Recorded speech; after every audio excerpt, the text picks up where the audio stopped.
తెలుగు రాష్ట్రాల్లో hot topic గా మారిన అఘోరి మరోసారి సంచలన వ్యాఖ్యలు చేసింది.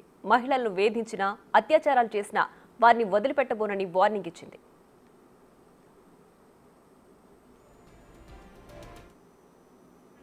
ఆడపిల్లని అత్యాచారం చేయడానికి చూస్తే అంగాన్ని కోసి నడి రోడ్డు మీద పడేస్తా. ఆడపిల్ల అంటే ఏమనుకుంటున్నారు? ఎంత చిన్న పిల్ల నుండి కానీ పండు ముసలి వరకు మీరు వదలట్లేదు.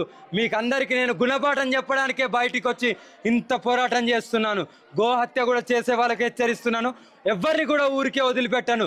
గుడి ధ్వంసాలు చేసే వాళ్ళకు కూడా గవర్నమెంట్ వాళ్ళు కూడా స్పందిస్తున్నారు. ఎంత స్పందించాలో అంతే స్పందిస్తున్నారు. నేను కూడా మీ న్యూస్ ఛానల్ వాళ్ళ తరఫున చెప్తున్నాను, గవర్నమెంట్లో ప్రభుత్వ వాళ్ళకు కూడా మీరు ఇంకా కొద్దిగా స్పందించి ఎక్కడ ఏమీ కాకుండా ఆడపిల్లలను కాపాడుకోవాలి. స్త్రీ శక్తి అనేది చాలా గొప్పది. ఆ శక్తి ఒక్కసారి బయటికి వచ్చిందంటే ఎవరు తట్టుకోలేరు. అంత దూరం తెచ్చుకోకండి. ఎవరైనా ఇప్పటి నుండి ఏదైనా ఆడపిల్లని అఘాయిత్యం చేయాలని చూస్తే అంగం కోసి నడి రోడ్డు మీద నిలబెడతా. Her her Mahadev. తన తరువాతి ప్రయాణం తెలంగాణకే అని చెబుతోంది అఘోరి. అంతకుముందు నంద్యాల జిల్లా శ్రీశైలంలో ప్రత్యక్షమైంది. రీసెంట్ గా అఘోరి కారుకు ప్రమాదం జరిగింది. దీంతో పాదయాత్రగానే యాగంటి మహానంది ఆలయాలకు అఘోరి దర్శించినట్లు తెలుస్తోంది.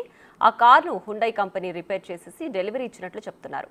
దీంతో అఘోరి కర్నూలు నుంచి హైదరాబాద్ వైపు బయలుదేరగా మధ్యలో రూట్ మార్చి శ్రీశైలంలో ప్రత్యక్షమైంది అఘోరి.